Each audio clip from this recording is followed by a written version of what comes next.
Taking around Dog Nation in 90 seconds, this is DN90. Hello, everybody. I'm Brandon Adams. Stay tuned at the end for a special message about how you can be a part of a limited opportunity for a big-time Dog Nation event taking place next week. I'll tell you all about that coming up in a moment. Before that, Georgia, under Coach Kirby Smart, has been defined by a long list of elite former 4- and 5-star recruits populating the roster. However, on this year's defense, which expects to be one of the best in the nation, one of the best players for that defense was himself not a blue-chip recruit. It's the former 3-star defensive lineman Jordan Davis.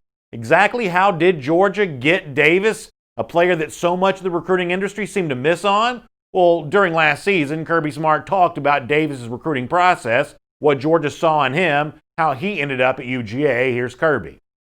Yeah, we were excited because we watched him, do workouts. We saw him go through bags. We saw his agility, and it was just like it jumped off the screen.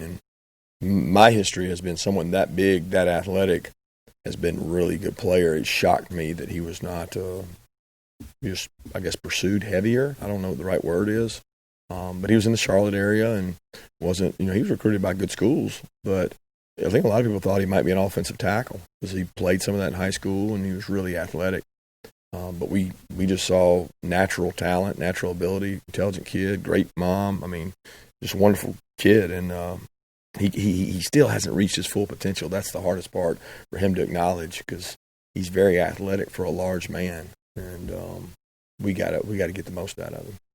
Interesting to hear Smart say that, not having reached his full potential yet, seeking to get the most out of him.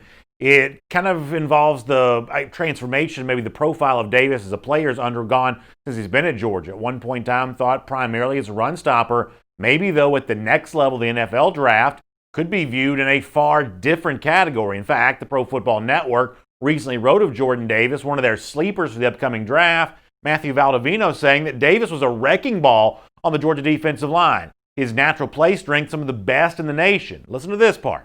He possesses more pass rush upside than he's displayed, and he's at worst an elite run defender with 5 to 6 upside in the NFL. Once again, that's Matthew Valdivinos from the Pro Football Network. Certainly SEC Network analyst Cole Kublik would at least seem to agree with that assessment. He recently ranked Jordan Davis second on his list of interior defensive linemen for the upcoming season, and it's interesting to think about the path that Davis might travel to get there.